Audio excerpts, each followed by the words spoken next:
of kind of sorting out subcommittee membership as we're brand new to these new ones, but I am expecting a couple more for this subcommittee. But folks may just not be able to make this first meeting on short notice. So let's go ahead and get started and see if any other people turn up. And recording in progress. Alrighty, good evening, everyone. It's March 5th, 2025, and this is a public meeting of the Portland Committee on Community Engaged Policing. The first meeting of what we're calling the Policy and Reform Subcommittee meeting. Subcommittee. So to get us started, I will pass it over to one of the co-chairs of this subcommittee, Tia. Hello, welcome everyone. Thank you for being here.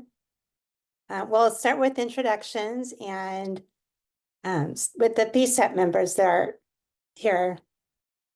My name is Tia Palafox, and I am a new co-chair to the Policy and Reform Subcommittee. And my pronouns are she, her.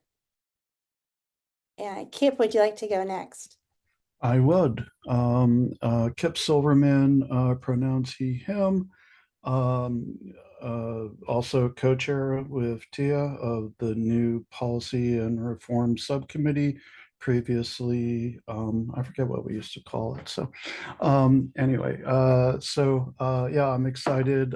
Small crowd, but I think we got a lot of great things to talk about today. So I'll pass on to the next person I see, which is Viva. Hi, Viva Campo, she, her pronouns. Yeah, PCCEP member, and I'm actually a part of the other subcommittee, but since these were the first goes, I figured I'd attend today. So happy to see everyone, and let me see who else is here.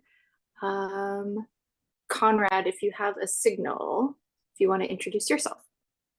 Yes, thank you. This is Conrad Hewlin, he, him pronouns. I apologize, camera's off, currently in transit and all of that, but I got a signal and listening in aptly. Okay, great. Thank you. And I do see Devontae joined. Sorry, Tia. Oh, great. Devontae. Hey, thanks, Tia.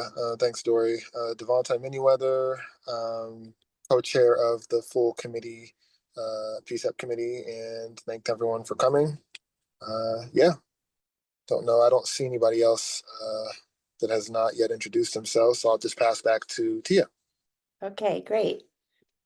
Thank you. And if we can have the city employees, please introduce yourselves next. That would be wonderful. Yep, I can start. I'm Dory Grabinski, PCCEP Program Manager. Thanks for being here, folks. Elizabeth Perez, she, her pronouns. I'm the Enterprise Services Director for the Public Safety Service Area. Thank you. I'm Sarah Ames, she, her, and I'm a Deputy City Attorney. Thank you. And Liz Taylor, I'm the Program Coordinator for PCCEP. And Shay, if you want to jump in too.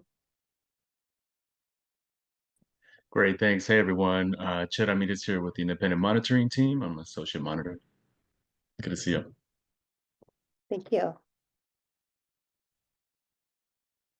And Afrida Davis here, pronouns she, her. I'm a facilitator.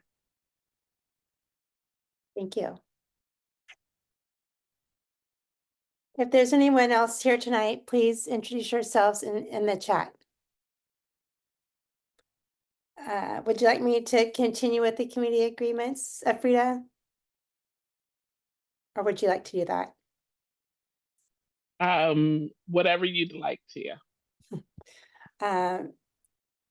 You go for it. All right, I got it. Okay. Community agreements. Listen actively and respectfully. Share airtime. Be present and open to new information and perspectives. Assume positive intent. Respect each other. Respect the group. Speak your own truth. Communicate directly, honestly, and respectfully. ask questions to clarify, call out bias, and be okay with ambiguity. Thank you.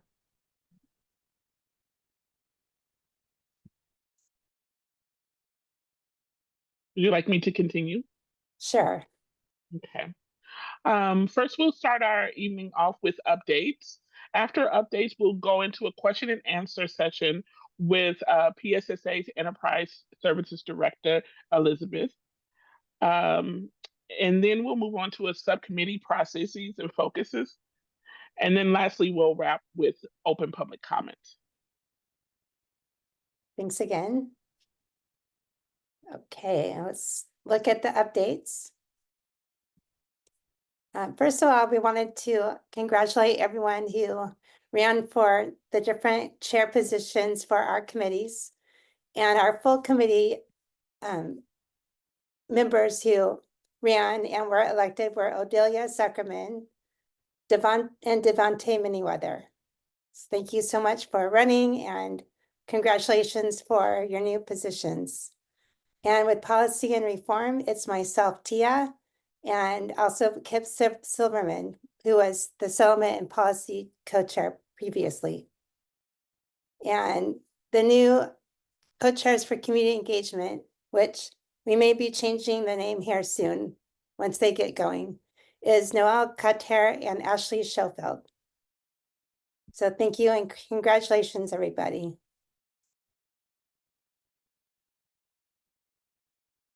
Kip.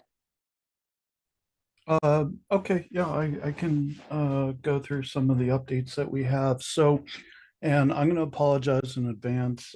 I'm hoping just allergies, but my voice is going in and out all day. But I have very hot ramen here, spicy ramen, so hopefully that'll clear it up. The CBPA application period is currently open. This is a community board for police accountability, which will, well, you can read, but will independently investigate Portland Police Bureau officers and their supervisors, help impose discipline where appropriate, and make recommendations regarding police policies and practices with a primary focus on community concerns. This is actually a governing body, not an advisory one. So it will have significant influence on ensuring that community needs and concerns are addressed in policing decisions. And this comes out of the multi-year-long process of the Police Accountability Commission work, which I know many people here were involved with as well.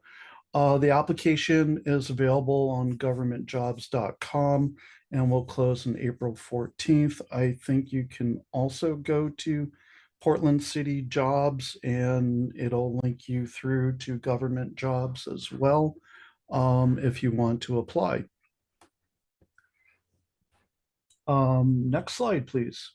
Can I Looks ask- like Tia yeah. has a question. Oh, I I'm didn't so- see the hand, sorry. I'm so sorry, Kip. I didn't know the update because I wasn't sure if it's the same thing as the PAC, Police Accountability Commission or Council.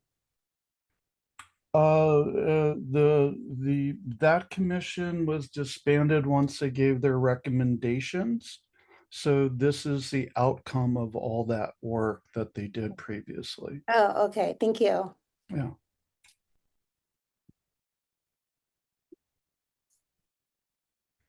Okay. Also last Tuesday was I can't recall if it's the first or second Community and Public Safety Council Committee meeting. I was able to attend some of that remotely. There was a presentation. It was the second. Thank you, Elizabeth. There was a presentation on both PPB and PBEM budgets. There was some really good dialogue about understanding from the PBB perspective, the different types of officers that respond to different levels of service calls.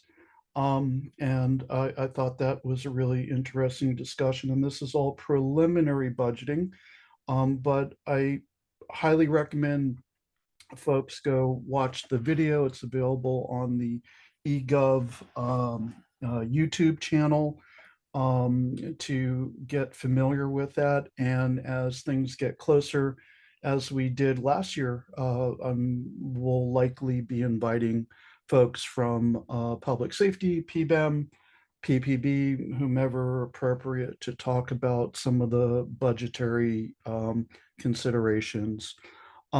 Towards the end of the meeting, there was a discussion about the CBPA committee, both the number of members and the definition of the bias clause. The conversation and my personal assessment of it was pretty heated at times. And they ran out of time because they weren't able to go past the allotted time to hold the committee. So the discussion on that has been tabled to a future date. It was an amendment that Samir Kanal, who used to oversee this committee and others, had worked on and proposed. I think it was also, while sometimes a pretty intense discussion, I think it was a good discussion, because when we talk about the work that we do in PCCEP, bias is a big deal, and we've had many discussions about that as well. So again, watch the entire committee meeting if you can, and look out for the bias information coming back around, and I'm sure we'll have updates on more budgetary news as that becomes available. Oh, okay, cool. Thank you. I didn't in the chat. There will be talk about fire and rescue and Portland Street response and their budgetary discussion coming up. So awesome. And that's next week or next committee meeting. Cool. Thank you. Any questions about that, or should we go to the next slide? Okay, next slide, please. This has been a very interesting week. There was a statement made by the President of the United States earlier this week that I'll just quote that all federal funding will stop for any college, school, or university that allows illegal protest. Agitators will be imprisoned or permanently sent back to the country from where they came, and American students will be permanently expelled or, depending on the crime, arrested, and no masks. It's a odd declaration. I think one of the things that we want to ask our subcommittee members and maybe bring around to the full committee is there some actions that we want to take here? It personally, I think would be great to have a recommitment to constitutional values and due process. But it's something that many people reached out to me about. I saw a lot of conversation on it, and I think it's something that we should discuss and ensure, as has been previously assured to us, that any policing actions will be constitutional, of course. The outcomes of some of the things that happened in 2020 make the statement that was made earlier this week even more alarming from some of the federal actions. So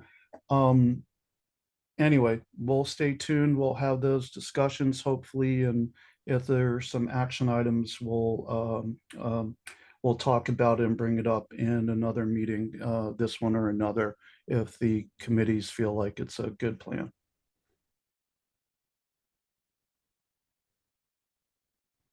If no questions, thoughts on that, let's go to the next slide. You did receive a comment from a subcommittee member. If you, maybe we could go back to the last slide.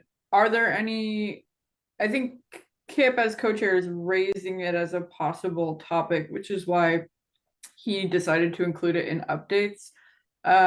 Perhaps briefly, you could hear comments on it from subcommittee members if there are any.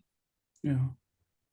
And to respond to your comment, Conrad, some of the articles of the settlement agreement were raised from the 2020 protest and compliance based on the chaos of that summer. And some of that had to do with some of the federal response and as well. So it does have a through line, whether it's something that we want to pursue or not. That, of course, is a committee conversation. So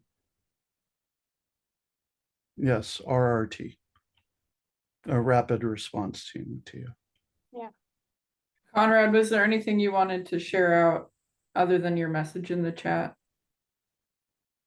No, I think we can unpack it more. Having some of that context from 2020 might be helpful. Yeah. But we can keep the agenda going, and I want to make sure this gets due time Great. in the meeting later. Makes sense. Okay. Yeah. Thanks, Absolutely. Conrad. Cool. Thank you. Okay. If no other questions, let's go forward and let's hear from our featured guest. Tia, do you want to introduce her? Sure. We invited Elizabeth Perez, the Director of Enterprise Services, to join us today as policy and reform. We feel that this department and Elizabeth will make a great partner in helping us with the goals that we have, or that we think we have right at this point at the beginning. I wanted to hear more from Elizabeth on your role and the mission of the program, and even just what is enterprise services in this public safety arena. Awesome. Thank Welcome. you, Tia. And thanks everyone for having me. I really appreciate it. And hoping to be able to answer some questions for you all. So I'm going to go through a little bit of a slide deck. If you have questions, feel free to just jump in. And yeah, I'm going to go ahead and get started. So a couple of the things that I was asked to go over is a little bit about the public safety service area overview, our legislative process, and what impacts that has for PCCEP. Sorry, this is a little blurry. I pulled it from the website. But in January of 2025, we implemented our new system of government at the city of Portland, where we have our 12 legislators, each representing 4 different districts. And then what you've got on this side is essentially where all the former bureaus lie. So they split up the previous bureaus that were under the 5 city council members and put them under what are called deputy city administrators. So we have our city administrator, Michael Jordan. You may have heard about him in the news. We have an assistant city administrator, and then the 6 different deputy city administrators. And so where that comes in is our community safety.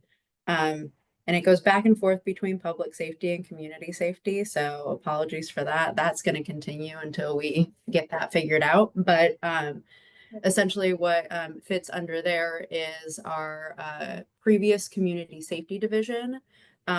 So you may be aware of what the community safety division was. It was also led by now DCA Myers.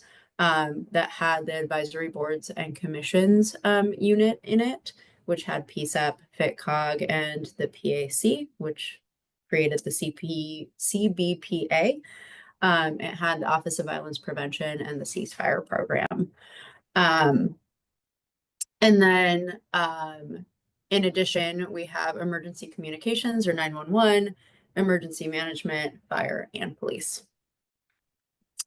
For a clearer picture of what is under the community or public safety service area, you'll see that we have the mayor on top, then the city administrator reports to the mayor, the deputy city administrator for public safety reports to the city administrator. And then you've got what we have are we have our 4 bureaus,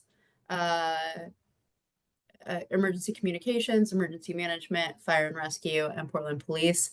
And then you have enterprise services and community safety. So these were the 2 former units of the community safety division that are now located within the office of the deputy city administrator.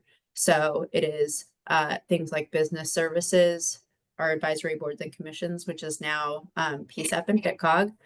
We have our transition and strategic planning and policy and legislation. And those 4 items are for the entire service area. So they impact the rest of the bureaus. And then we also have within that equity and communications, and those are specific to the DCA's office. So when I say I'm the enterprise services director, this is all of the work that happens under me. And then you'll see the community safety group, and that is now under Director Stephanie Howard, and that is Office of Violence Prevention, which contains Safe Blocks and Rose City Self-Defense, the ceasefire program, and then in July 1st of 2024, we moved Portland Street Response into the community safety division. Oh, wow. And now that is under community safety. Awesome. I think this is the best breakdown that we have thus far of what is now within the public safety service area. So next, just want to talk a little bit about council operations. So for the most part, things that city council are kind of maintaining, but we still have regular council meetings where we have ordinances, reports, resolutions. We have regular council work sessions, and we had a lot of those in January as a lot of our counselors are learning about a lot of our programs. But the newest thing we have is committees.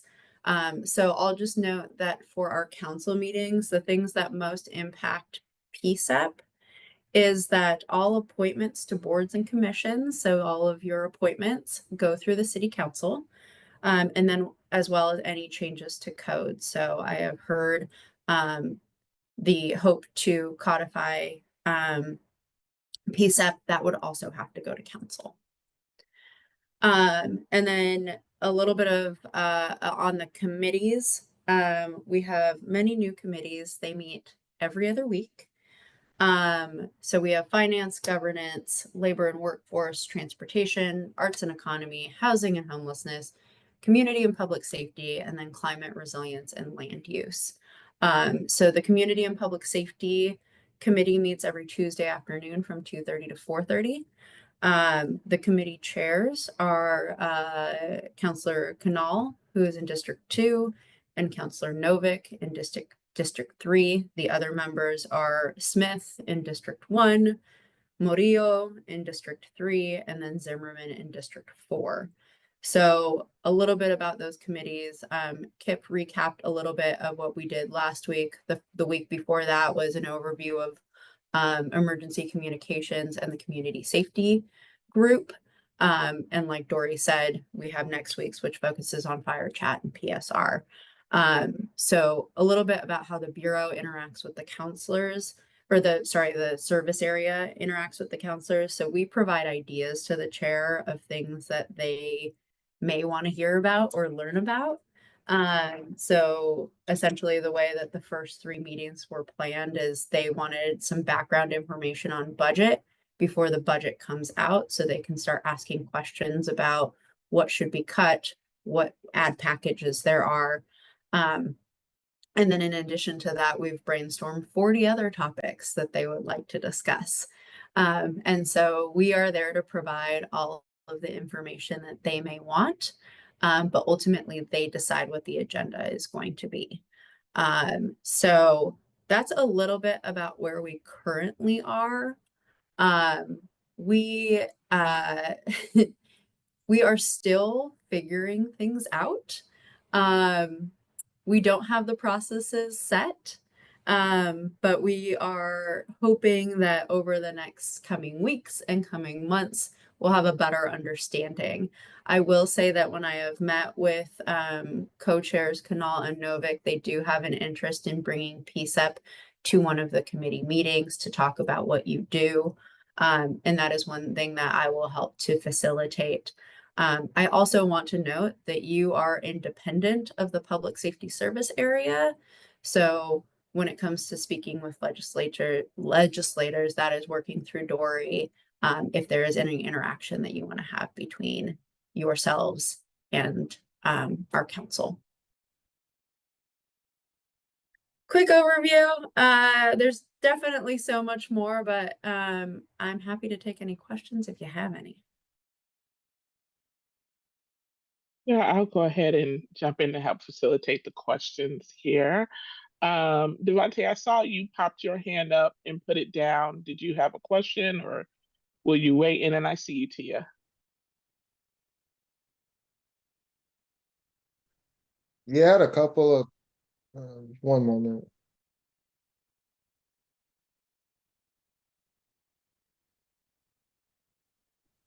All right, can you guys hear me? Yes. Okay. I had a couple of questions regarding that. I was concerned about, they're talking about budget and potential reductions. And so I was wondering how if PCEP was going to be impacted by that. And that's one loaded question there. But also I was wondering with the restructuring of the city, how many new committees were created, if there were new ones that were created, and if we're talking about budgets being reduced, would those ones be looked at first? What's the seniority, or is there a seniority or process that is being talked about on how those budgets are being allocated? And being that um, we are a group that was kind of put together in response to the settlement agreement, if our budget is reduced and then we're not able to get the additional staff person that was stated that we would be receiving, that would be the city falling out of compliance with that. How is that being navigated, and just what does that mean for next steps? So great question. So right now, as it stands, the request was for every program to take a 5 to 8% cut. So that goes bureau, service area, except for, police, fire, and 911. So what was put forward was a 46,000 and some change dollar reduction to PCEP. I have already flagged that for the mayor and the city administrator as a no-go, especially when we're talking about making sure that we are in compliance in terms of community engagement. So that's something that I have already raised as a flag for our city leadership, particularly because we are not asking for any additional money for this new position. In fact, we're taking it from the current budget, and it would very much limit your ability to do the community engagement at the and at the scope that I think is required. And so I'm continuing to work on that. It never hurts if they hear from you all as well. Yes, we were asked to take a cut. That piece was submitted. However, we are working to say that that is something that should not be recommended. Thank you so much. That was clearly Oh, a point of concern. So thank you so much for flagging that and putting that on the mayor's radar.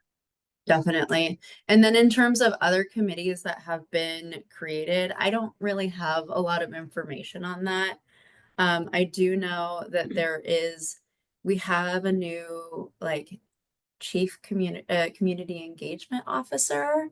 But we have not really heard kind of what that purview is going to look like or where additional advisory boards and commissions will be, whether those commissions kind of stay within their service area or they're trying to consolidate them. I have no idea. So I will keep asking. That's been on my radar.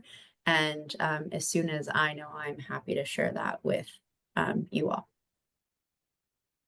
Thank you. Hey. Next we'll go to Tia, and just for clarification, we're gonna center PCEP. This is their time to ask questions, and we will take questions from the public as well, but we'll just measure in PCEP members and then community members. Go ahead, Tia.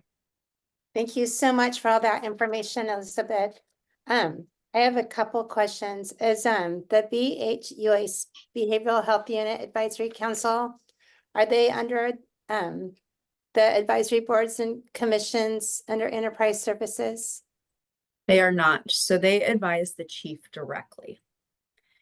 Whereas the advisory boards and commissions that are within enterprise services advise the mayor as well. Okay. PCCEP also does advise the chief. It's the mayor and the police commissioner and the chief. But yeah, as Elizabeth said, Tia, BHUAC is housed under police, so they are unique in that way from us. Even the advisory council is under the police, not that the BHU. Okay, thank you so much. I have two more questions, if that's okay. This Stephanie Howard, she oversees community safety, and that's different than what you oversee with enterprise services. They're two different teams. And if we have questions or want to connect with PSR, do we now do outreach with Stephanie Howard? Would that be the best avenue? Yep. Okay, thank you. Oh, one more. Did you say Samir is in charge of the Community and Public Safety Council? Yes, him and Councillor Novick are the co-chairs. Okay, thank you. Dory? Yeah, I was just wondering if part of what Devontae's question was about the new committees, if maybe there might have been confusion about the discussion about the new council committees versus what we do, which is community committees and advisory bodies. Because they're definitely separate sort of worlds there, but I don't know if I was maybe that's kind of what I thought you might have meant, Devontae, but I wasn't sure. Go ahead. Just so that I'm making sure where I guess the disconnect was. You thought that I was referring to the council itself or other advisory committees? Just because I thought maybe your question was coming from because we had discussed the formation of new committees when Elizabeth was talking about the new structure and new form of government. And I didn't know if that's what you were responding to, but I could be creating more confusion. Well, yeah, no, she kind of addressed my concern, which was if, PCEP was looking at potentially a $46,000 budget cut and we still haven't received our new staff member. If there are other advisory committees, then because the city is required to provide us that to stay in compliance, if we then take precedent and budgets could be cut elsewhere, because we still haven't received what we need in order to do the work that we were allocated to do. That was really where I was getting, but she said that she flagged it with the mayor, so that kind of takes care of my concern.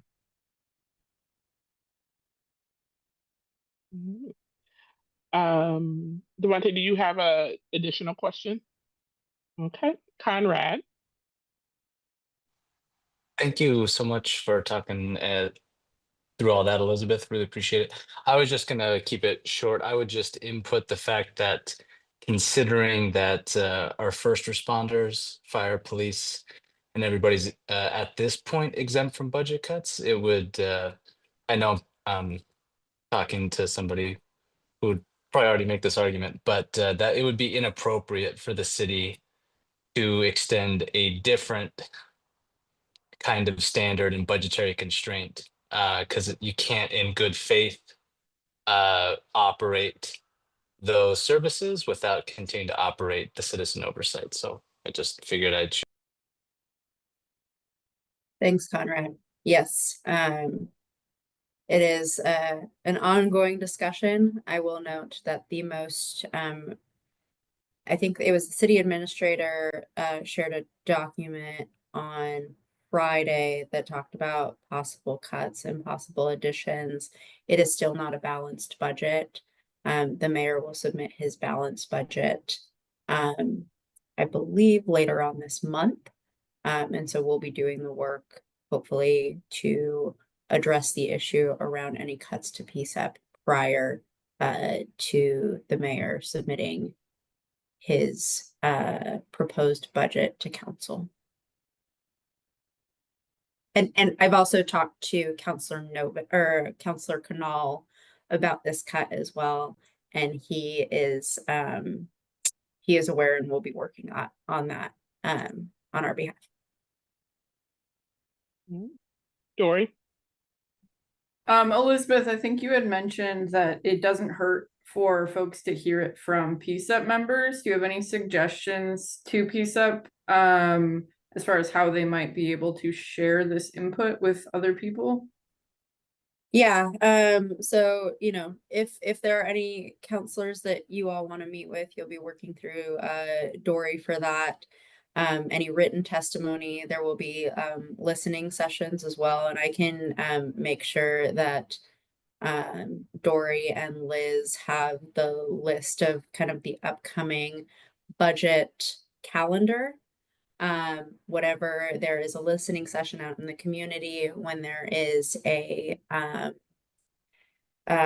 work session through council, those are all times that they will hear public testimony, and so that you can either attend and share or provide written testimony. Okay, perfect.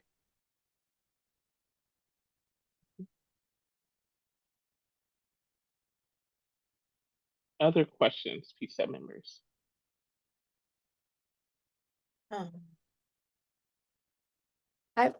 I was just, I haven't formed a question yet, but I was looking at how the biggest impacts with PCEP sounds like the codification. And when you say appointments, are you talking about when we all get appointed to be a member? Yep. That's what city council. So that's the biggest impact that we would have with the council. Exactly.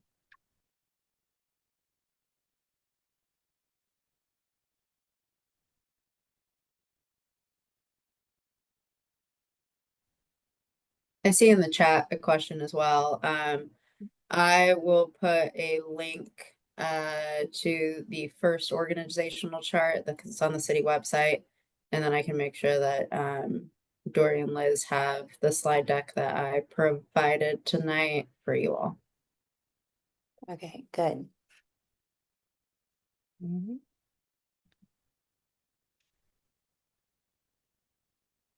any questions from the public while we have Elizabeth here? And Babsy, you have a question? Whoops, can you hear me? We can. Okay, sorry. A little technically challenged. Oh, geez, sorry. Mostly just a thank you, Elizabeth.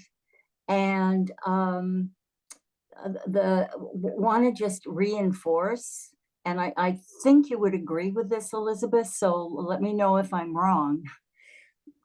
It seems to me that the current city council is making listening to the public a top priority. And that is evidenced by their commitment to have town halls, forums, events in all 4 districts.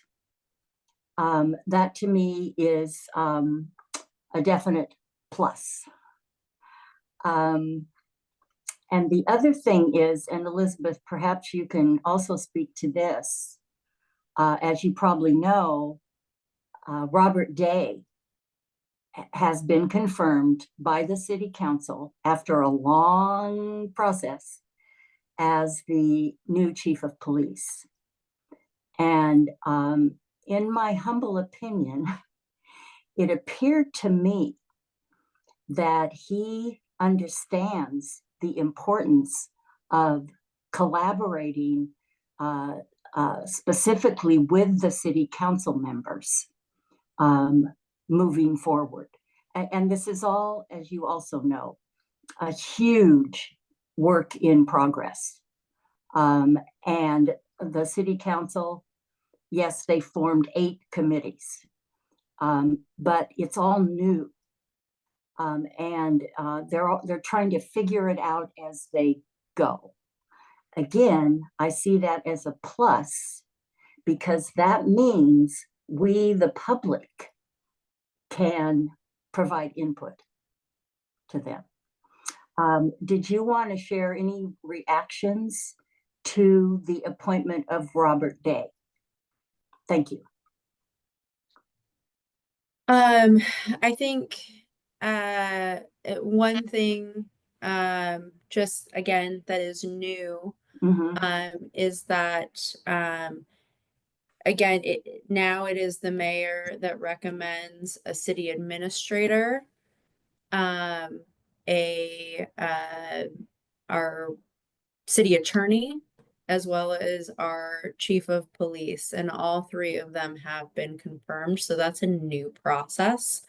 And so that I think just shows kind of the way that the new system is working, where you have your administrative side, the mayor is hoping to make appointments, but they do have to be cleared by the city council. So all I'll just say is that so far it seems to be working. Of course, there are definitely things that we're going to hit some bumps in the road, but overall, I think everybody is working to make sure that this new system is moving as smoothly as possible. And this budget process, yes, thank you, Elizabeth, for making sure. I actually got an email from Rose City Connection that listed all the upcoming budget listening sessions. And Elizabeth's nodding. So that is great. Through the next couple months. And that means all of us can listen to those sessions and provide input. Thanks. Thank you, Babs. Go ahead, Kip. And Elizabeth, there is a question in the chat from Tia as well.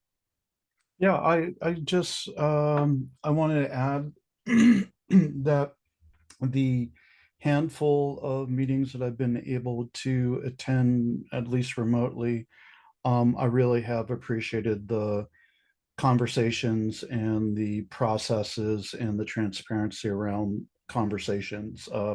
I did watch part of a conversation with Chief Day and City Council, and there was some really direct conversations, and I've appreciated Chief Day's willingness to talk through difficult things and be available to this committee. So I think overall the process is, I'm convinced overall, as for all the complications we have, the overall process is working extremely well, even though there's a lot to figure out. So.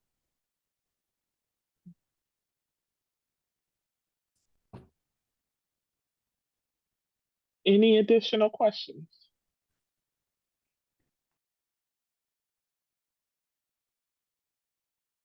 It's also open for public if there's public folks who have questions about our current topic. Go ahead, Tia. is the city administrator Mike Myers.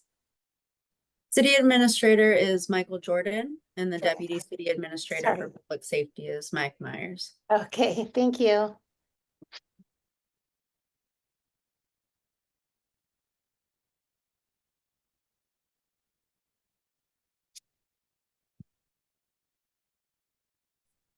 All right.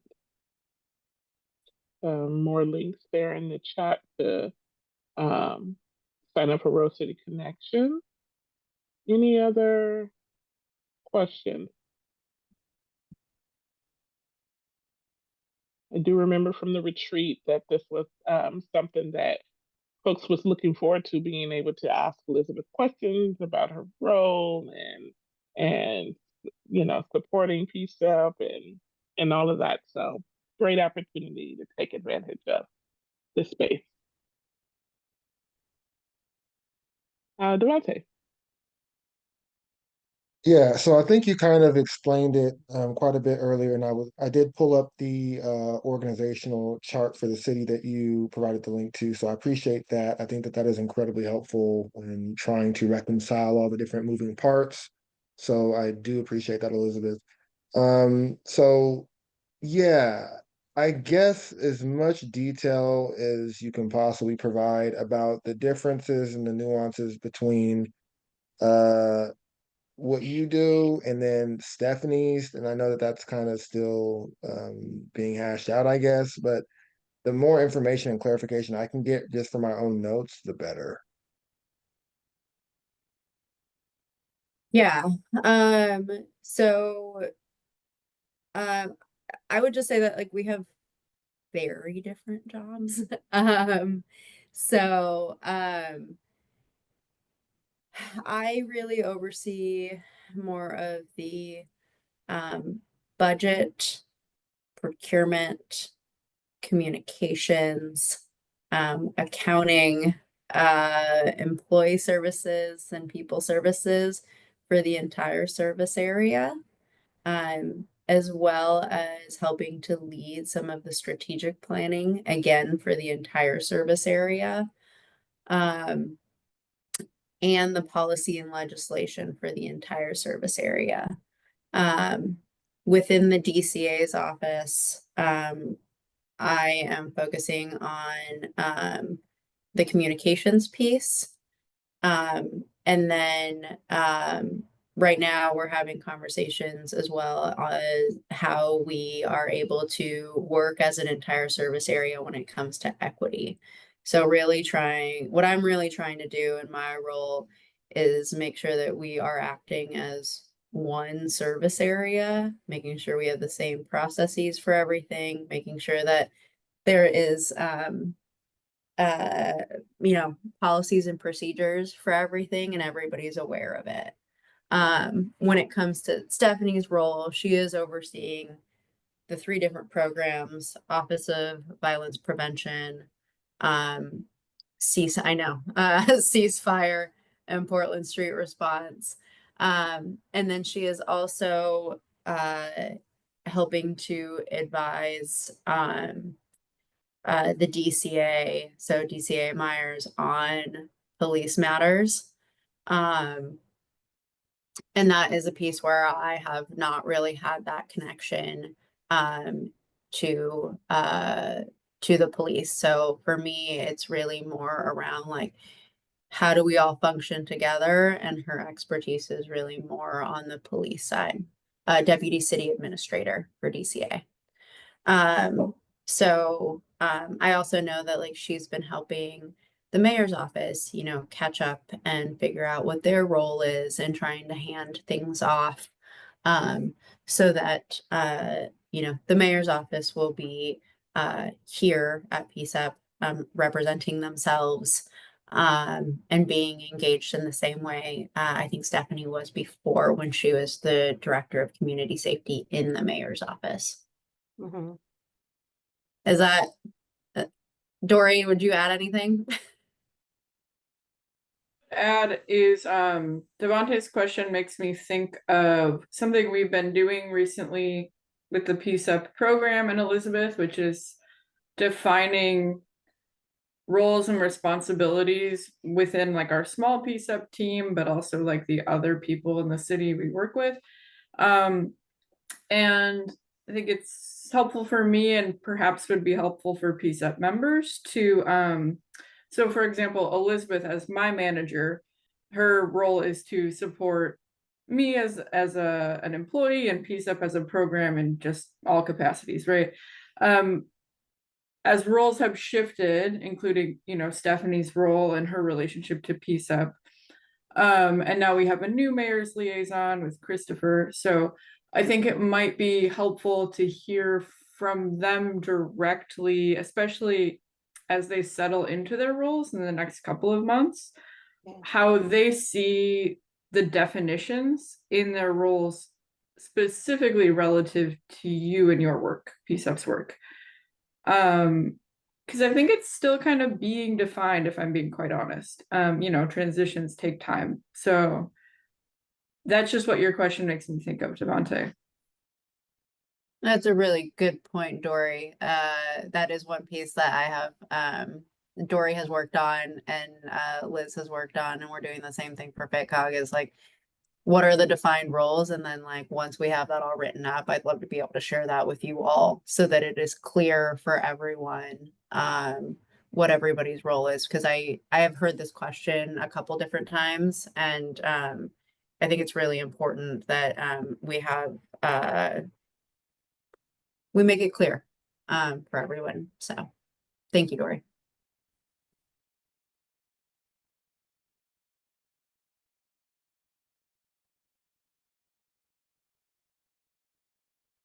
All right.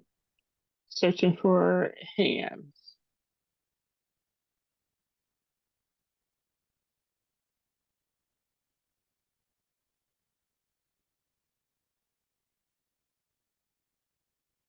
Okay. If there are no more questions, we want to thank you, Elizabeth, for being a guest today and asking questions and helping shedding some understanding beyond all the changes and how things are panning out, and just being such a great resource. Really appreciate it. Yeah, and I just want to add, oh, sorry. Oh no, go ahead. I should have raised my hand. I just want to add to this subcommittee. I think it was a great idea from the co-chairs to invite Elizabeth to this inaugural meeting. I think she is going to really be a great person to lean on and reach out to as you're establishing, you know, because with on the policy side of things, it might be a little more technical or a little, you know, obviously more reliant on information and connections. And Elizabeth is going to be a great person to facilitate that, and also facilitate some new things that PCEP maybe hasn't done before. Like, for example, if you want to think about working with some of these council committees, or, you know, what does that look like? So I think we're all learning some of it together, and she's going to really be helping us with that. Thank you, and thanks for the opportunity to talk with you all. It's really fun to get to know many of you and what you all do. And wherever I can, I'm happy to be a resource. And if I don't know, I will go find the answer for you. So more to come. Wow. Thank you. We appreciate you. Thank you so much. All right. So now we'll turn the meeting back over to PCEP members for this next session. Yeah. Okay. I think I'm back on. So as everyone here is likely aware, we had our elections last week. Prior to that, we had some, pardon me, I'm sorry. We had some discussions about how to restructure PCEP to hopefully make the work we do more effective, have more focus. Personally, I've had a lot of feedback on process transparency, and all those things are really important. I've also recently had some feedback just in the last few days about making things more approachable and understandable for folks, because the work that we do is pretty dense and complicated and often very emotionally charged. So I'm gonna share out some slides. I'm gonna apologize in advance. They're not replace current. Um they're not up to my level of where I like to have presentations done, but this is a proposed workflow, and I hope that's visible to people. Please let me know if it's not. I I can. think, yeah, I think you're gonna need to zoom in, Kip. All right, so I'll zoom in and I'll just scroll around the screen if that works. What this is not formal. This is not finalized. This was a suggestion that I came up with based on the conversations that we've had on some proposed structures and workflows for the overall committee. So I'll walk through that briefly. And then I worked on a slide this afternoon that I'll share next that is more focused on our subcommittee based on the conversations that I've had with Tia so far and Dory and other folks that are going to join the subcommittee. I'd like to continue that conversation and see if we can come to some understanding of how we want to do things. But the newest thing for this incarnation of PCCEP is adding the steering committee into the process. We have not had a steering committee. Hold on, I'm sorry, I will scroll in my time on PCCEP, but I'm pretty excited about that prospect, but I know the process of how we're going to do that is still to be determined. Kind of the same thing with community, the community. Hang on, let me get through this real quick, please, and then I can take some questions. The community engagement committee is still a TBD. We have then we have our policy and reform, and the goal with building this out was to have some focus areas for each, and also try to build a workflow on how the different committees can work together to decide how we're going to move things through this. And this is again a high level. We haven't decided on anything. But through each of the committees that we have and the events that we have, community input, independent monitor report, particular incidents, the discussions we have in these meetings would determine by committee as far as gathering public input and make some decisions through the steering committee process, whether we want to do some sort of formal recommendation or review. And based on those outcomes, we would have different potential work products and workflows if they're more complicated or less complicated. And the work products, I'm going to scroll to the left here. This is not exhaustive, but we want to get a lot better for folks that can't make every meeting, although I don't know why you would not want to. Have meeting summaries, which we currently do our text of the meetings, but also make sure we're sending out meeting summaries, any kind of high level minutes that need to be discussed, follow on next steps, which should be reiterated at the beginning of the next meeting so that we know where we left off. Recommendation process, many of you are familiar with that. Any kind of statements or responses to things that we put out there. And of course, always doing updates on federal and council testimony or how we feed into testimony that we give federally or locally. So those are all some of the work products that we should be creating, and again, not exhaustive. Let me jump to the subcommittee. Oh, hold on. Almost went backwards, which is actually a picture of me and my partner in horse mass on a lake, which would have been really fun, but not appropriate for this meeting. Anyway, so what couple things that I missed on making clearer on this particular structure is that that whole part of helping the public engage and understand some of the complicated things going on, and breaking it down hopefully in more approachable conversations and giving background where necessary, and just making engagement easier for folks. So it's not just this very dense thing that people get frustrated with trying to be involved in. The key, obviously, is community. That's why we're all here. It's in the name of the whole committee. And the primary way we engage with committee or community is through the PCEP meetings. So this should have said community underneath this.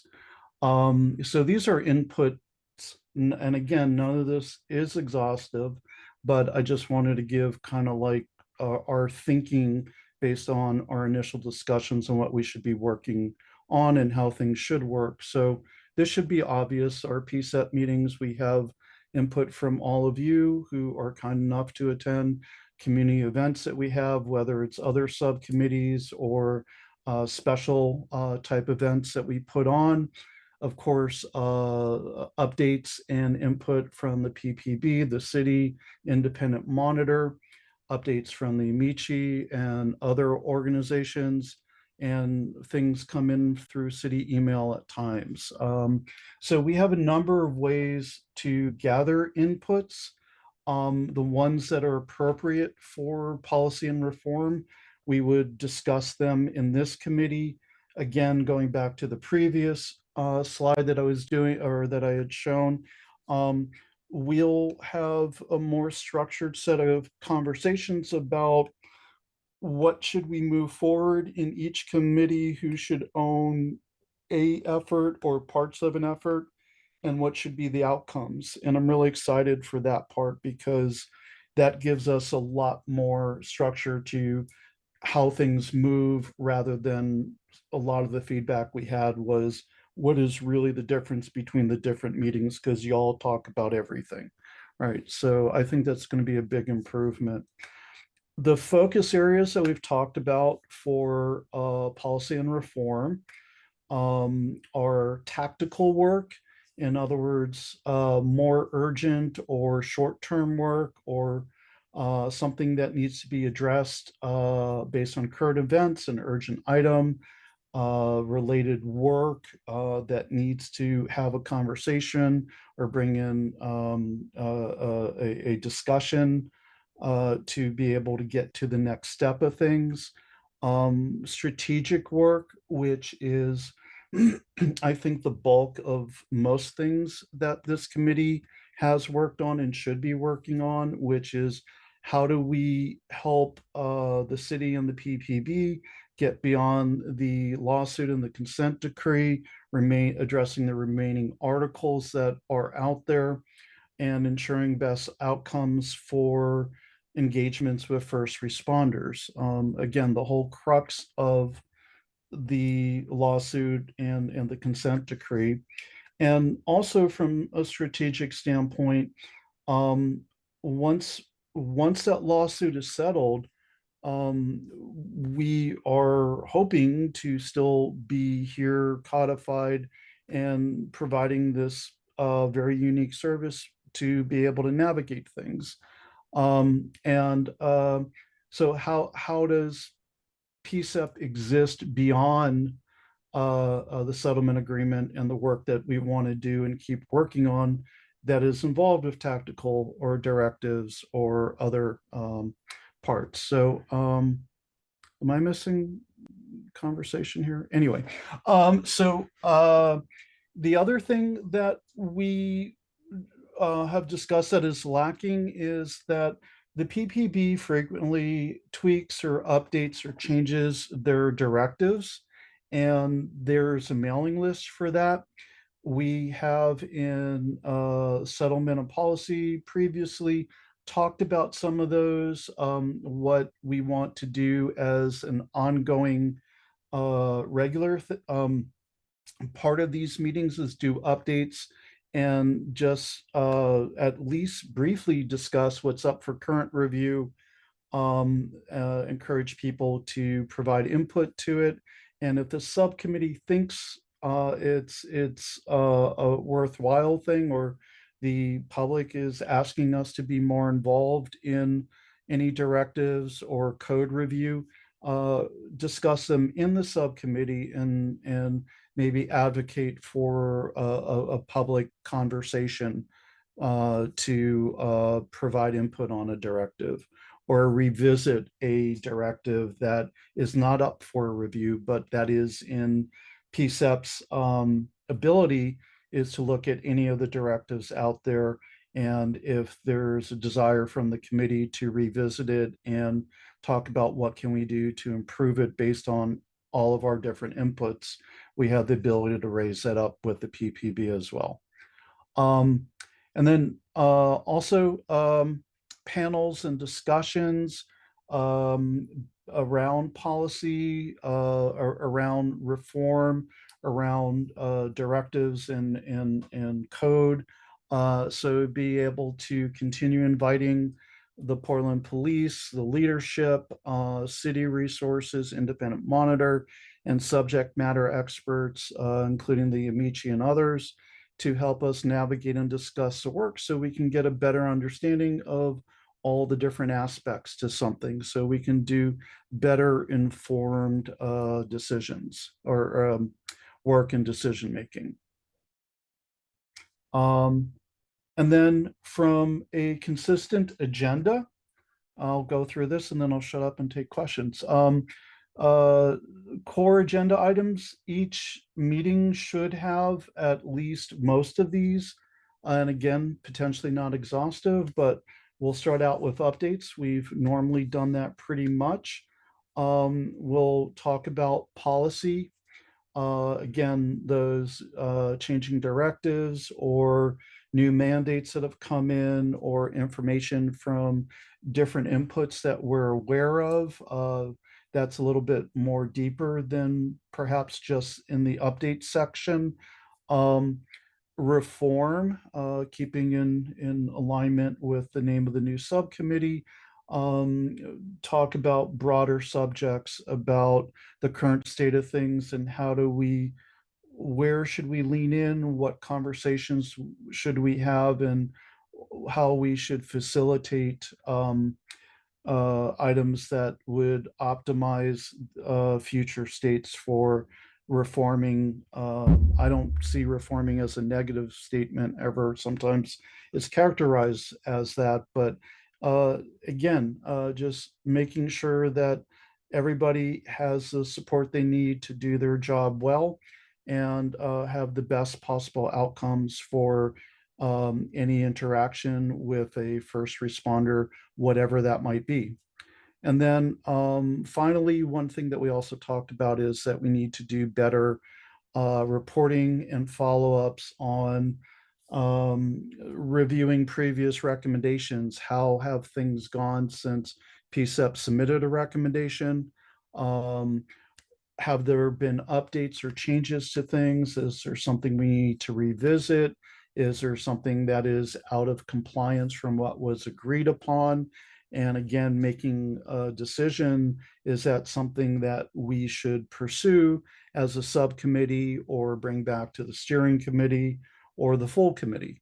So each of these core agenda items potentially could lead to that decision-making process, like where we started from in this meeting on the having a discussion about whether or not we need to revisit some of the previous conversations we've had that in the time that I've been here about ensuring a commitment to constitutional policing That would be a perfect example of, is this something that we should discuss in this committee and decide to move forward with? So those are, that's the structure that we've discussed, and it's very high level. I'm not talking about any real specifics. Obviously, we can get into that. The only other thing I'd mention is, like, our core focus should be around that strategic work, the 40 plus some odd articles that are left in the lawsuit that need to be closed out on, and use that as kind of like our primary map of what to navigate, but also make sure we're not ignoring the tactical things as well. All right, I'll stop there. Hopefully there's some questions, or hopefully there's not any questions. That's fine too.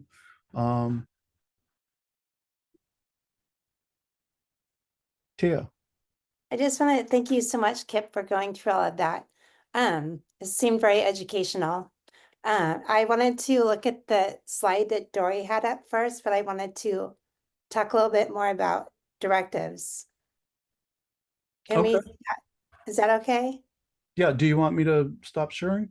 Yes, is that okay? Yeah, To of see course. the slide with, yes, I wanted to get back to these questions a little bit. Is that okay if I take a minute? Absolutely. Thank you. With the PPB directives, there's so many of them, and we would love to go see each one and really bring those to light to all of our subcommittee meetings, but that would be probably too much. But we really want to focus on the directives that deal with use of force and excessive use of force. So we really will be focusing on those and bringing them to light, and having everyone hopefully doing the when we do, what's the word when you do the universal review and Universal review version 1, Yeah. version 2, final review. So Right. each So directive review. goes through that process. Yeah. Comment, public comment. I'm sorry, thank you. Oh, okay. I'm hoping that we can really bring to light that when the directives come out, that we get the use of force ones and share those with the team, and so that we're all being able to make comment. So I wanted to bring that up around directives. Those are really important. And I didn't hear you talk very much about when a settlement happens, and then there's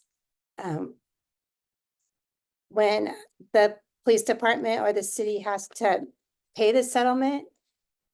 Maybe those are things we can focus on around. Maybe that should be a policy, because we just lived and learned it. Can you talk about that a little bit? Yeah, that was actually in the previous chart that I was showing. I didn't call out necessarily just settlements, but yeah, the settlements and discussing what's been happening in the city. For example, earlier, I think it was Monday, the city settled with a group of reporters who had in 2020, some force was used against legal observers and reporters. And I believe the settlement on that one was $840,000. And there's been many different lawsuits and settlements over the years from different difficult interactions. And that is something we should definitely be talking about in our meetings, and again, discussing, is there something that we need to pursue there from a policy standpoint? And I see PCCEP has raised their hand, so please. That's who I am. So I think we're talking about kind of a lot of things at once right now.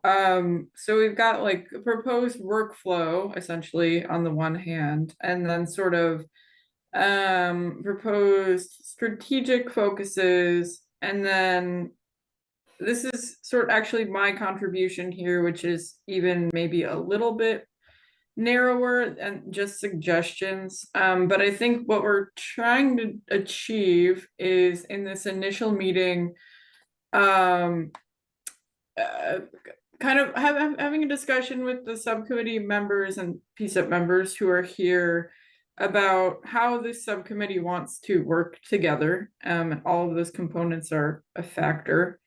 And if you can establish some sort of regular processes, including, and why I put this slide, some regular things that might help guide your work, like things that you might consider checking in on a regular basis. Because those of you who have been on PCEP for a while know that there are some months where you're kind of like, well, what should we do? And there's so much, there always is, but I think having processes like this and things you know that you're going to regularly evaluate and are part of your workflow, that's going to help you stay more on track. So I think that kind of bringing some of the other members into this conversation might help.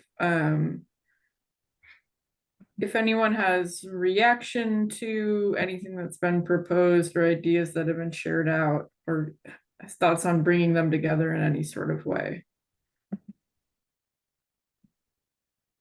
Go ahead, Conrad. Thanks. Thanks again, Kip, for laying all that out. I think the big thing that's a good regular check-in, and apologies if you've already done this previously, is I'd kind of just be curious about if there was just like a leading indicator from the independent monitor or from the committee about where we're at in terms of getting things taken care of off the settlement agreement, you know. I'm not saying we do a 5-10 minute rundown every single time, but just a quick 30-second, you know, just so it's public and it's accountable and it's just shown that we're regularly checking where we're at. Yeah, I think. Is Che still here? Yeah, I was going to say. Oh, Hey, everyone. I'm here. Yeah. Perfect. Do you have any thoughts about what that could look like for folks?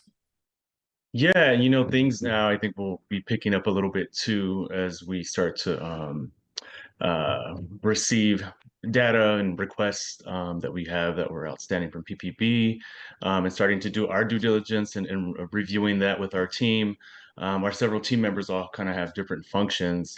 My kind of role is I'm here as a subject matter expert on community-based mental health, homelessness, unarmed response, and also kind of part of a unit that's going to kind of lead some of the efforts with community engagement in preparation for the town halls. And so we're starting to do some rounds and conversations around that and convening with different stakeholders. But all that to say, yes, happy to, you know, have maybe that's a future agenda item that you'd like, you know, us to start kind of reporting back in some respect, or at least sharing where we're at with our process. So for example, next week will actually be, several of us will be out there in Portland. We're going to be meeting with the mayor. We're going to be meeting with counselors. So trying to stack some meetings to have some time to, one, make an introduction kind of lightly in person as we haven't met everyone just yet with kind of the new construction of the local government there and the mayor and the counselors. And so we'll be having some meetings next week. And then there'll be other kind of benchmark dates on our calendar in regards to, you know, putting our report together, the town halls. And so all that will start to pick up in the coming months. So no immediate updates at this time. But yes, things are going to start to pick up on our end with our activity. And so maybe if that's helpful or however you see fit, I'm happy to kind of share out what we can and kind of give some updates on that in future meetings if that's helpful. Thank you. I think I was just trying to envision just like a red, yellow, green situation. From the last time we talked, we said we'd be here Are we on track? Are we not? You know, literally like just a 30-second dealio that doesn't necessarily require you know, a full report out, but just almost like a project management tool.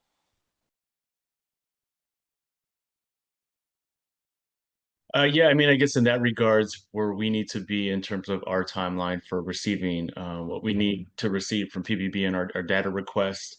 Yes, that has happened on time, and we've received that, and so now we're working on kind of our benchmarks and our target dates for that. So far, yes, that is on track. And if it's helpful, maybe maybe we can create a document or something that can be shared that just kind of marks those benchmarks and those dates that are coming up in terms of our work and our process. So that just kind of helps you have a visual of that. And then maybe as we you know, join future meetings, we can kind of give some status updates, if you will, in regards to our work and where we're at and if everything's on track for. But it is our goal and is our responsibility to make sure, as long as we're receiving everything timely, that we stay on track with you know, our target dates for making sure we have our reports presented in time and that we have a strong community engagement piece, which I know we've already talked to some of you about, just trying to solicit feedback on town halls and opportunities for us to do that in a really thoughtful way that kind of breaks from the mold of like one town hall and,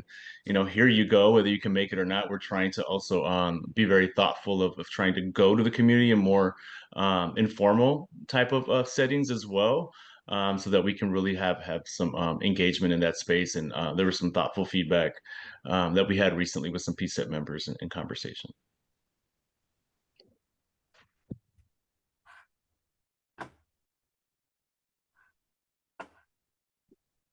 Thanks, Trey. Yeah. Yeah, Devonte. Just because I think I think I kind of see where Conrad is going with this. Correct me if I'm wrong, Conrad, but are you, is the idea for PCEP members to have something that we can share out with the public, the community, to generally say, hey, these are the items that we were talking about, you know, the last week or two. This is where we're at with that, just for both the community members and for PCEP members to kind of have a visual of where we are at in the process. That like something that's very quick. I think that's kind of what you're getting at. Correct me if I'm wrong. Oh, no, spot on, Devonte. Thank you. Yeah, just based off of the feedback from our last committee meeting, just having some kind of quick visual graphic and something that is available to the public, I think would give the committee a lot of credibility. And it's something we can do on the reform side that's going to help our counterparts on the other subcommittee. And then just also helps keep us grounded each meeting, coming in fresh, that we have a couple anchors of how we start or finish each meeting. And then we can build the rest of the standard agenda around that. I think that would be great. Sorry.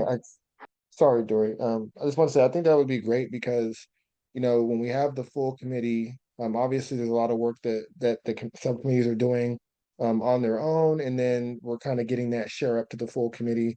And so having a visual like that we can then kind of share out at full committee and during the actual policy and reform committee, hopefully, you know, we're able to say, well, this is the first step, and then when it gets to the other committee, like this is where we are now, right? I think that would be extremely helpful. So good call out on that, Conrad. Really appreciate that idea.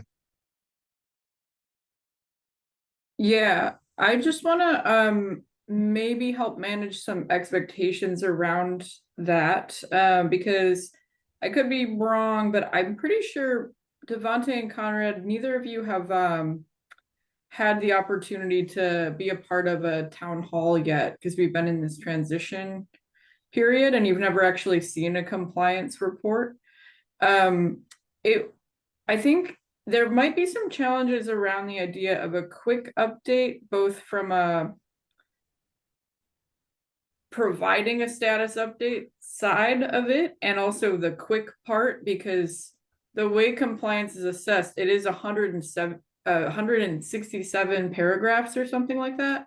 And so every single paragraph is evaluated for compliance. So that's, I mean, more or less is how it works. And the former compliance liaison did actually do like a red, yellow, green, but they did it on a quarterly basis because that's how the flow of information worked. I'm not sure.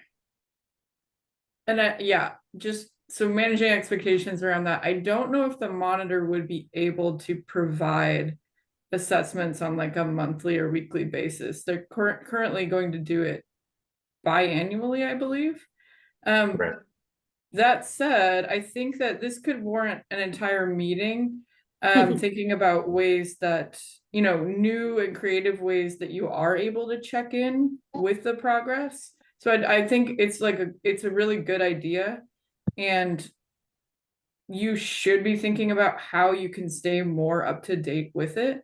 But there are some challenges because it is so dense, and the monitor and PPB, the reporting of it and the assessment of it ongoing is so involved.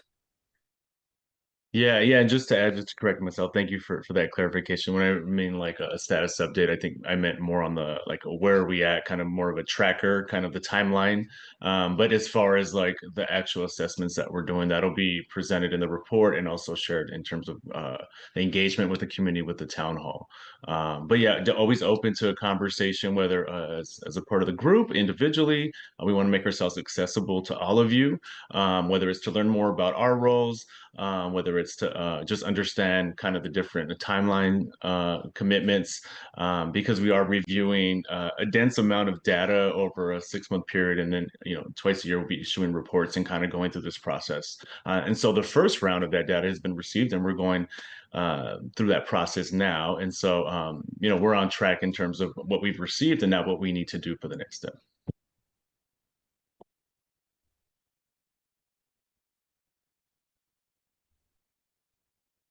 Did you have a follow-on to that, Devante? No, okay. Yeah, so I heard two things in that part of the conversation. Yeah, I feel from my understanding, it is part of our role to get community input and help address the items that the independent monitor is monitoring and reporting on. I think it would be very hard to characterize overall compliance to a particular article being progress being made outside of the independent monitor reporting process. That's not to say that we can't have conversations about some of those articles and the directives related to them, and talk about what can we suggest to make things improve them so that they can get closer to closing them out. So there's a tricky balance there, I think. The other thing that I think I heard, in Conrad and Devante, you can correct me if I'm wrong, but and I tried to speak to it a little bit when I was doing my slide thing. I do think it's a good idea to, at the end of a meeting, and I'm not going to do it tonight because I don't know that it makes sense to, but maybe we should, to do a little recap of what has been discussed, what we've agreed to move forward, any decisions that were made in this meeting, and be able to report back out on that for when things get published to the city website or eventually through social media, and then be able to review that at the beginning of the next meeting. Last time we talked, this is what we concluded. These were the next steps. Here's what's happened since, and we'll pick this up later in this particular meeting or something. So I think some end-to-end continuity from meetings would be really, really helpful, because it is super easy to get lost through all the committee meetings and where things were at, and things get trail off and all of that. So I think that's a good practice to put in place.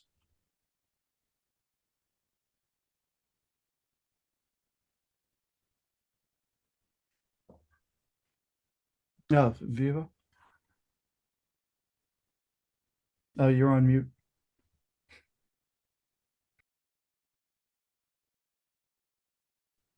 Thank you. I want to be cognizant of the fact that I am not this subcommittee member.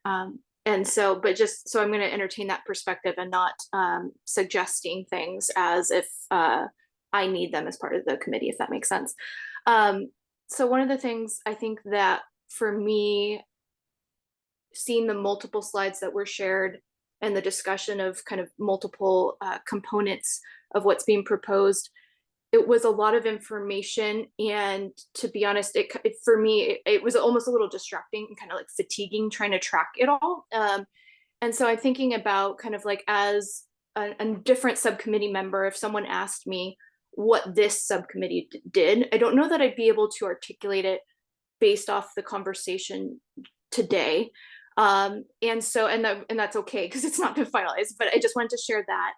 And I think one of the things that I'm thinking about is, I wonder if it might be, I kind of almost see your brain working a little bit, where I can see like, well, like to account for all the things that will be done. And I almost wonder if maybe an approach too would be to almost simplify first in a way that would allow for those things to branch off of it. That way is just organizing for the subcommittee, organizing for the other subcommittee to understand. And so that's just where I'm at personally. So I just wanted to kind of share that. No, I totally appreciate that. And that was dense. And again, I apologize. That is kind of how my brain works. And also I will be attending other meetings and of subcommittees I'm not on, and everybody's input is equally valuable. So hope you do keep making these when you can. Yeah, I think mission statements drive me a little crazy, but I think those focus areas are really important on what each committee should be focused on. So I think when we dial that in and present it back out, that'll be really important. And also kind of the cross committee, how do we get from point A to the end point that we want to get to is going to be really important. And hopefully by kind of diagramming it, we can then simplify and do focus areas. So, but I appreciate that a lot. Yeah, I agree. Thank you. Viva, I'm sorry, what were you suggesting relative to the other subcommittee? For me, so as a member of the other subcommittee, or I hope to be, if they'll have me, You're good. You're in. I just being able to clearly understand and articulate what my the other subcommittee does, so that we can both kind of all really understand what each other are doing and have consensus with that too, in terms of when things kind of branch off where it's going to go. Otherwise, I do worry that we're going to be back in kind of square one where, yeah. That makes a lot of sense. So are you saying like something like a mission statement would help that for you, or? It could be a mission statement, or even just to a starting point. I think this discussion today got farther. It took it farther. And so I think that just starting with some simplified bullet points, or almost, kind of like, what would you say in an elevator pitch, about this, before we get down the road of all the things that are going to be done, is kind of, I don't know if I'm articulating that well. No. I think that's spot on. I mean, that resonates with me as sort of a viewer as well. Would you folks be open to discussing that at this point? With all the information that has been shared? Like, what would your elevator pitch about this subcommittee be if you're going to talk about it in the context of the whole committee? My elevator pitches tend to be 10 minutes long, so I'm not good at that, but okay, 30 seconds. Tia, go for it. Okay, my brain is going in a circle, so just a second, let me. Or no, go ahead. That's when I think of policy and reform, I do think of it like as being just really like straightforward in policy, but I really want to bring community to this subcommittee that we are really community driven. But we are bringing to everyone, doing more. I feel like what I would like to do is in this subcommittee is bring more of the policies that we're working with forward, so they were doing more of their groundwork around settlement agreement and directives, and maybe stuff that looks more hard to do and maybe more boring, but we're bringing community voice to what they want to see changed, and we're doing more of their groundwork around directives and settlement agreement to educate and the community and our PCEP members, so that we're staying on top of directives and the settlement agreement, and looking for that we are on target around policy and directives, which is what the police are mandated to be doing for constitutional policing, and that we're moving forward with the settlement agreement, hopefully using Jared Hager to explain some of where we're at and where we've been. And I don't want to go on and on, but I just see us doing more of the groundwork around policy, but with the huge equity and community lens, to make it not so boring, but to be So making active. Making policy accessible, providing an opportunity for people to understand, comment, change. That's great, Tia. That's perfect. Yeah. Devonte, do you have anything? 30 seconds. Yeah, 30 seconds. I think Tia did a really good job of kind of hitting some of that on right on the nose. Taking some of that, so and I haven't attended the other subcommittee meeting yet, and that one I feel like is going to, be starting from literally square, ground zero with it. But I would imagine that they are inviting, experts on particular subjects, getting community feedback, going out and, meeting different individuals, being able to compile all that information. And then I would imagine that goes to the Policy and Reform Committee to see how they can implement or get out a change in policy, and also staying on top of where we are, where the city and PPP are as far as the directives and how things are progressing. So in my head, I'm still trying to reconcile everything because I've not yet attended the new subcommittee to know exactly how that is going to feed into policy and reform, which was the original concern about too much bleed over. So I'm trying to see how we are going to ensure that they are able to interact in a healthy way that doesn't take us back to where we're trying to get out of. And so there was a lot to digest in this particular meeting, and I still need to get the other piece of it, the other subcommittee, before I can fully reconcile that in my brain. Yeah, same on that. And that's just to add to that, Devonte, that's the larger flowchart thing that I put together, which I tried to make it as simple as possible, was that we need to understand what the new community advocacy, whatever the term is going to be for the other subcommittee, and what they agree their focus areas are going to be, and what the steering committee structure is going to be as well, so that from a overall inclusive conversation, we can decide how do we work from part to part to part to get to a whole. Because again, there should be very specific things subcommittees work on. Then there are going to be things that we're going to need to work with each other on to get things progressing forward. So I think this entire month and this is where my brain has been at, this entire month will be that process. And coming out of it, we should be a lot clearer on all the different moving pieces.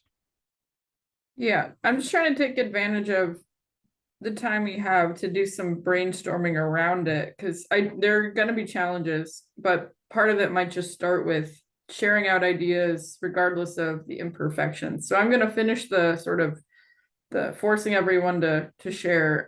Conrad, do you have a vision or an elevator pitch?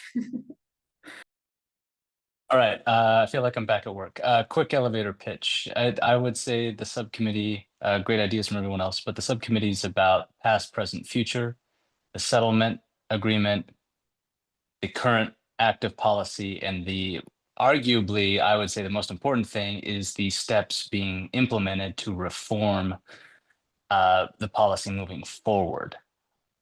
And so that needs to be the focus. If we look at the other subcommittee respectfully as like marketing and communications, this committee is much more of like back office, dotting the I's, checking the T's, running the numbers, and sometimes having uncomfortable conversations to hold folks accountable for either data or for answers. That's great. Thank you, Conrad. Viva, your opinion matters in this too. Do you have anything to share as far as your perspective at the moment? Yeah, I was typing actually. So yeah, I don't have specific suggestions, but I'm just thinking the things that are helpful for me and might be helpful for the other subcommittee too, because I think both groups are kind of in this catch-22 where it's like the other one will inform what the other one does, and the involvement of the steering committee, all that. But I'm thinking like as this group continues to define it for themselves, like what they do want to do and what they want to focus on, I think just more of what I'm trying to get at is almost just a few bullet points of kind of like almost like actions, like, you know, like these are the things this subcommittee does. We review this, we solicit this, or, and so kind of just turning the kind of like the philosophical language into things that are actions, but also general enough to allow you to do all that other more specific work that you want to. Yeah, that's great. Devonte, your hand is still up. And by the way, imperfect list, but that is sort of what I was kind of in line with what you were saying there, Viva. Yeah. Go ahead, Devonte. Yeah, that was actually the list that I was wanting you to pull back up. So thank you for putting that back up because I think it's a good guide. But one of the things that I've not really, I mean, we have PPB directives, we have settlements, let me see, settlements against PPB. I think that within this, I would like to insert the wellness aspect that I mentioned, because the accountability and transparency pieces are very important. But I would like to also delve more into expanding upon, the wellness portion of that for PPP officers. Are there, ways that we can expand the wellness programs? What do those currently consist of? Because I think those do translate to the interactions with the community. And so that's something that I would like to see up there and kind of be, because yes, we are getting into those pieces, but, expanding wellness programs, and then recruitment as well. But I think that kind of goes into the other subcommittee potentially. But I think that at the same time, it could fit into this one. How do we get the community more involved? How do we, yeah, like, yeah, I'll stop there. But that's kind of where my mind goes. It's not that's the reform part of it. It's not just the policy, it's also the reform. How are we creating in the public safety area, a healthier city with, functionally. Right. And so to me, that's kind of where I'm going. And so when I think about reform to the recruitment process, reform to the wellness programs for officers. That's kind of what I think. Okay, great. I'm excited for the steering committee meetings to be able to take that and really do that work. I would love to work with the wellness group and recruitment. So putting that on my notes for future work.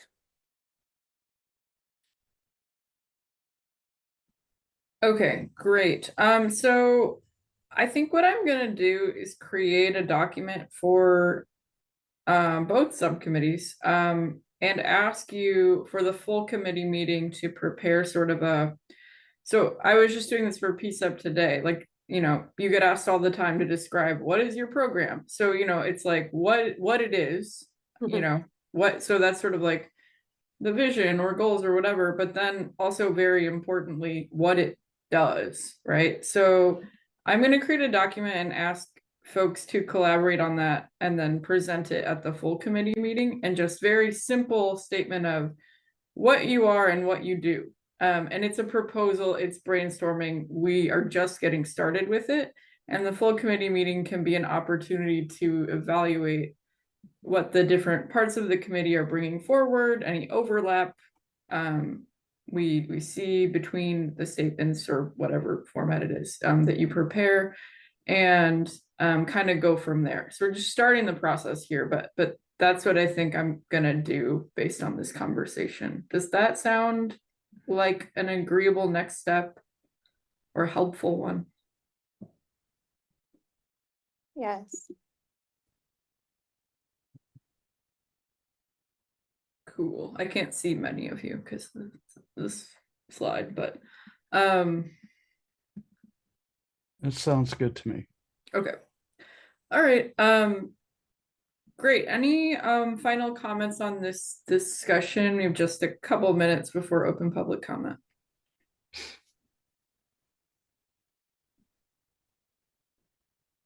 No, I appreciate the input from everybody and the thoughtful conversation.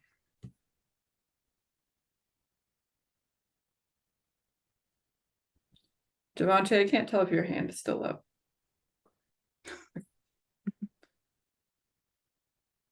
I'm just really bad at lowering it. I'm sorry.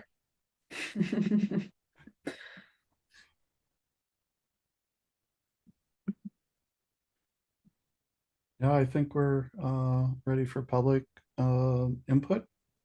Cool. Hand it over to Afrida. Right. So this is open public comment time, and just a reminder, this is a time for the community to come and make comments or ask questions about any of PCEP's work, including the topics today or things in the future. Barbara, I see your hand. Hi, good evening. I agree with Viva that this is very complicated. Yeah. So I had a couple things. One is thank you so much for focusing on constitutional policing, because I know some people are trying to get rid of that currently. And as regarding, somebody brought up the wellness program for the police, and Cop Watch believes that that is a very good thing. But I remember when it was brought up before that a lot of community members were talking about, what about having wellness for the families of the people that were shot or abused in some way? And I think that's really important. I think it creates a bad feeling. Well, the police get wellness, and then we're just out here sitting with our bad situation. Not me personally, but you know. And then also, could you, now that you've got your committees set up and everything, make regular meeting times that get posted ahead of time? I mean, I noticed there were actually at the beginning only like 2 community members. And so I'm thinking other people, I mean, maybe they're out doing other things with the new city council meetings and demonstrations and stuff, but it's just, there used to be a lot more people participating in the whole, or like listening to the whole meeting. And so I think that would be helpful. So thank you. Dr. Allen.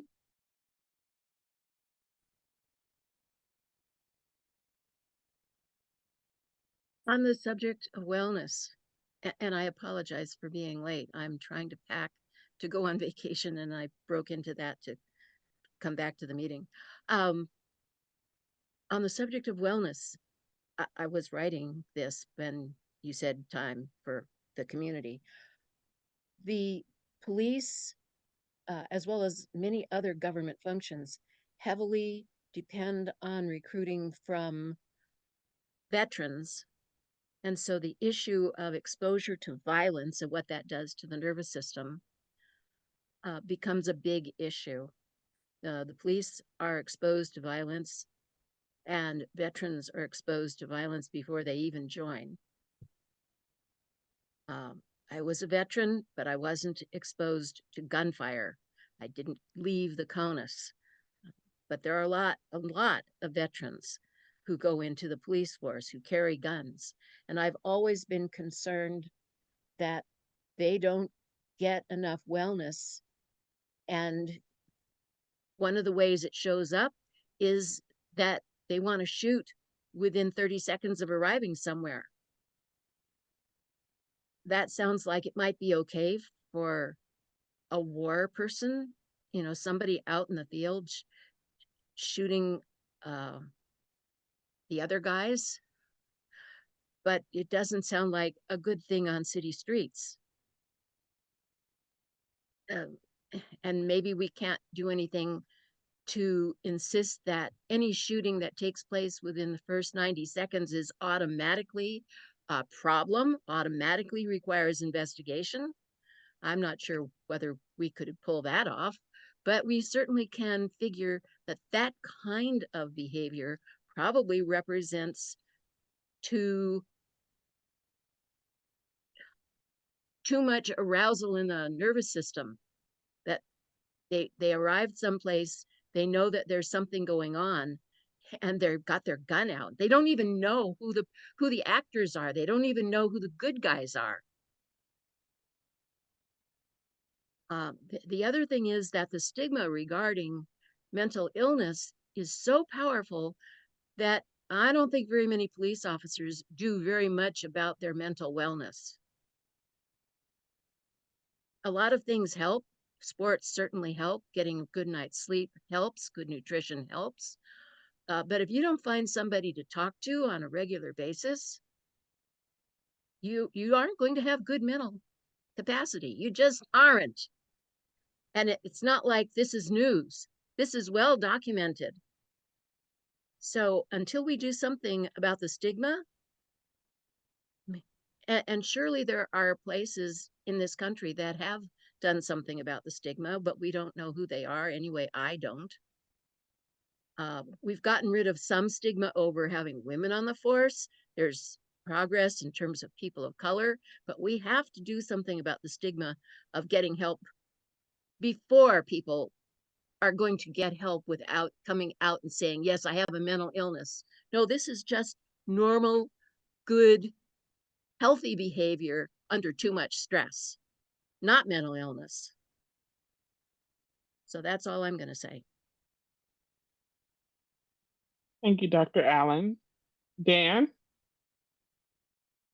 Hi, good evening, everybody. I'm sorry I missed most of your meeting. I was at the Citizen Review Committee meeting just now. They had their first hearing in almost 4 years.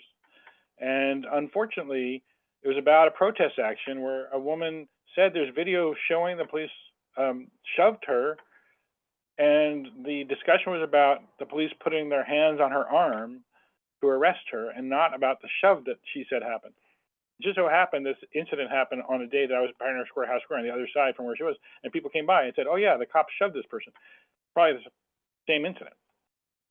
So the CRC, partly because of their limitations, but partly because I don't know if they looked at all the evidence, found the officers exonerated on all the allegations. It was a very frustrating meeting. So I heard you mention some of the things this subcommittee might look at, including the directives. I don't know if you specifically mentioned some of the directives that are up right now. One of them has to do with body-worn cameras, which they just finished that policy recently. Another one is exculpatory information. I don't know if you saw the OPB article about the arrests that were made in May 2024, where that information wasn't shared properly from the city. Again, I'm just sort of stunned about that one.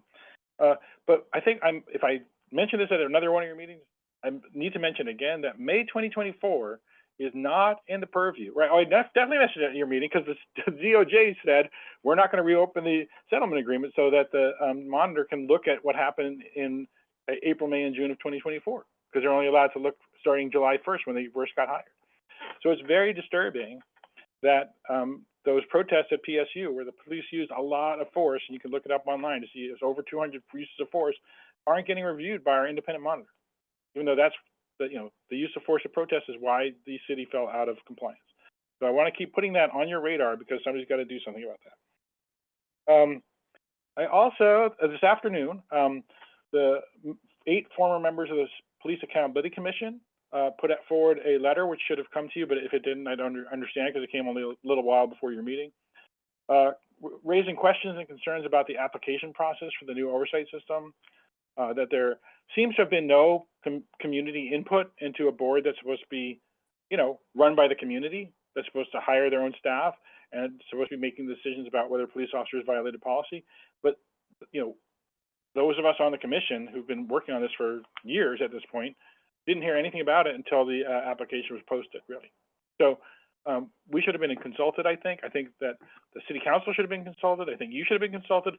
Do you think this application accurately reflects what's in the ordinance and in the charter? But as far as we know, none of that happened. You should look at the full letter. If any of you wants it individually sent to you, I can do that. But I'm hoping staff can pass it on to you all. Yeah, well, so I think that covers. Oh, today settlement. So you talked about settlements. Did you talk about the $938,000 settlement that was at City Council today? Okay, well, I'm glad to hear that. The 2 of us testified there, and this was actually a really good City Council hearing in the sense that many of the things we've been asking for years came out in the hearing. They talked about what was being alleged. They talked about the amount of money that was going to be paid out, and they even, in a broad sense, talked about how much money the city spent on defending itself. So they said that about $4 million has been paid out in the last 5 years for lawsuits. Not a surprise, we had that figure. But the city spent $6 million defending itself. So think about that as a good use of taxpayer money or not. It cost them 1.5 times as much to put in the time in the city attorney and the risk management offices as what they ended up paying out to the public anyway. So it just sort of boggles my mind when we're scraping together money from the couch cushions to try to pay for what's going to happen in this budget cycle, that they are spending all this money trying to defend themselves when officers are using excessive force. All right, thanks for your time. Thank you for our community members who put their voices to the space. At this time, it's 8 p.m. I'm going to turn it back over to Dory. Yeah, thank you everyone for a good meeting tonight. And we'll get the ball rolling on reporting out to the full committee, and I'll hand it to our co-chairs to close us out. Okay. Thank you everyone for coming. Here's the upcoming PCCEP dates and events. Next, we're having on March 12th, the Community Engagement Subcommittee meeting from 6 to 8. Hopefully we can all make it if we have the time.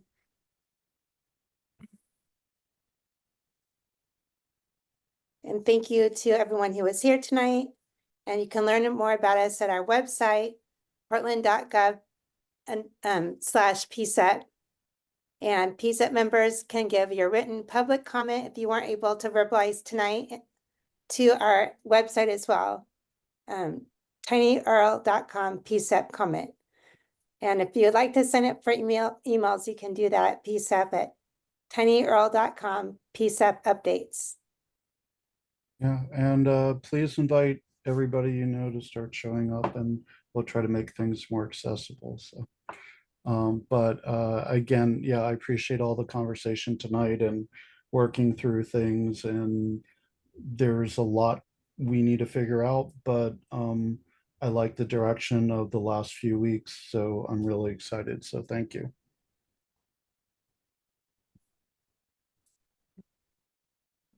Great. Well, it's 8:02 p.m. and this meeting is adjourned. Thank you, everyone. Really appreciate you for being here and your work tonight. See you later. Thank you. Thank you all. Good Appreciate it. night. Thanks, y'all. Good night.